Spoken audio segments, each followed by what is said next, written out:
So I land in Buenos Aires and get a ride into the city. Drive the widest streets I've ever seen. Feels weird having a taxi all to myself. Go out for a beer, but it tastes like lemonade. Wander around the city, sleep in some dodgy hotel, then get on the next flight to Rio. On the Copacabana, the girls shake what their mamas gave them, and so do their mamas. Plan to go up Sugarloaf Mountain, but something else comes up.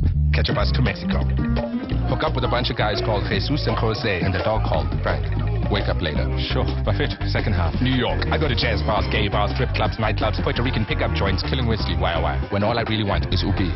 I go to LA looking for movie stars, but all I find is some crazy guys on Venice Beach. Get a ride with a truck driver and wind up in the desert, flat on my back. So I go to Japan. The trains are fast, but there's nowhere to sit.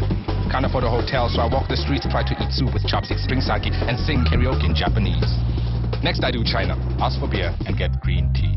Don't think I'd ever seen a black man before. I go to Athens to get some culture. Instead, I meet a girl who tries to steal my taxi. We go for coffee, but it turns into hip-hop non-stop. After 3 days, I'm like, oh my God, Dilo. And I follow her home to Newcastle, where her old man, brother, and me drink warm, flat beer. And it starts getting a little too cozy, so I catch a plane to Egypt. I'm hot, I'm thirsty, and then it hits me.